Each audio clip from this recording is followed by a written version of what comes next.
Tasty आणि चटपटीत असा सीझनमधल्या मेथीचा ठेचा आज मी बनवलेला आहे. तर बघू शकता कशा प्रकारे बनवला तर ते तुम्हाला पुढे दिसेलच. तर यासाठी एक तवा घेतला, त्यावरती तेल टाकलं, त्यानंतर त्यावरती शेंगदाणे भाजायला टाकले. तर शेंगदाणे असे खरपूस भाजून घेतले. त्यानंतर त्यामध्येच मी 5-6 हिरव्या मिरच्या टाकल्या, ते पण छान परतून घेतल्या आणि त्यामध्ये लसूण पण टाकलेला होता सोलून, तर तो पण छान परतून घेतला. व्यवस्थित पद्धतीने खरपूस परतून घेतल्यामुळे आपल्या ठेच्याला छान अशी चव येते. तर यासाठी इथे थंड व्हायला ठेवलं. त्यानंतर एका मिक्सरच्या भांड्यामध्ये सगळं साहित्य काढून घेतलं आणि मिक्सरला जाडसर असं वाटून घेतलं. तर बघू शकता या प्रकारे.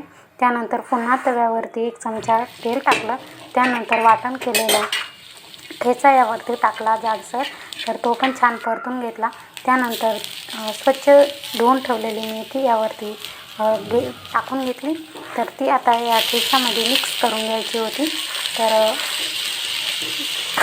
धुवून घेतलेली स्वच्छ मेथी त्यावरती टाकून झाल्यानंतर छान अशी मिक्स करून घेतली आणि 2 मिनिटे वाफवून घेते आणि त्यानंतर मीठ टाकलं. तर थोडं वाफवून घेतल्यानंतर अंदाज येतो की मीठ किती पाहिजे या प्रकारे. तर यावरती मीठ पण टाकून घेतलं आणि 5 ते 10 मिनिटे शिजून घेतली. तर या प्रकारे आपला मेथीचा ठेचा तयार झालेला आहे. तर चला पुन्हा भेटू अशाच एका नवीन मिनी ब्लॉगमध्ये.